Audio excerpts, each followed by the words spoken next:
Welcome to Hurricane's coverage of PTR patch 4.0.1. I am Npeppa, and in this video I'll be covering Warlocks. I'm not a Warlock master. I honestly have not really played a Warlock ever in endgame. Based on my limited knowledge of Warlocks, I'm going to try to cover just some of the changes that are coming down the pipe, things that are different.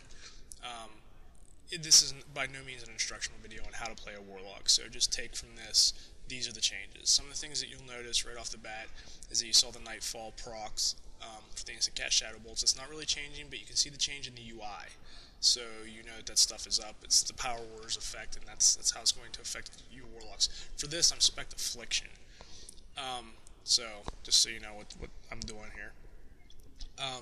Some of you are going to look at it and say, hey, he's casting the wrong spells, and he's not doing this in the right order. I know I'm not doing it in the right order. I'm already well aware of that fact. This is just for you to see some of the changes. One of the things that you'll notice right off the bat are the Soul Stones. You'll notice you have 3 Soul Stones beneath your health and mana bar. That's all you get from here on out. You don't have to collect Soul Stones anymore. Yay. Bag space. You get to actually have all your bags. You only have access to the 3 Soul Stones as of right now, with what we're doing here and being Affliction at level 80. Only have access to 3 Soul Stones throughout the course of a fight, and once you're out of combat, you'll have Soul Harvest that you can use, which is similar to a Mage's Evocate. Instead of giving you mana back, it's going to give you Soul Shards back. You can see me using it here on one of those abilities, made an instant cast ability. And the Soul Harvest will also give you health back. And this will be used, the Soul Shards are used in tandem with an ability called Soul Burn, and this allows your abilities to be enhanced somehow. Like you saw me drop a Warlock teleporter. Later on in the video, I'm going to use a Soul Burn and use a Soul Shard to show you what it does with the teleporter, and use the teleport ability. You'll notice that the Shadow Bolts still stack the debuff, if you're spec for that. So, I was using that to stack the debuff, see how the damage is. Now my Warlock, it's a pre-made, so it's not gemmed, it's not enchanted.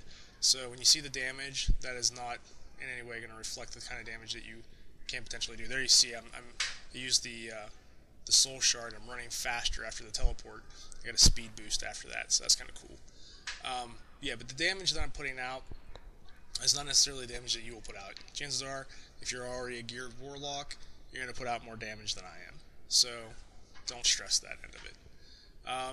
So here I'm just using some of the different abilities, and you can see, just watch when I use the Soul Burn, some of the things that I'm doing, and that's about it. I mean, that's all I really have. I can't give you a whole lot more because, like I said, I'm not a Warlock master.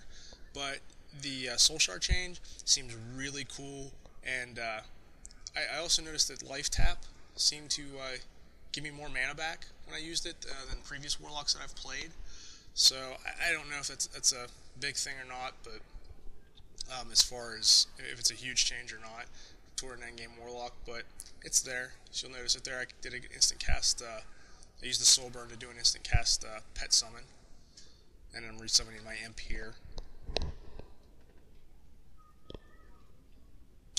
And that's pretty much all I have here. So there you go. There's your Soul Harvest. So you can see me getting back the Soul Shards. Thanks for watching the video, and I hope to see you on the next one.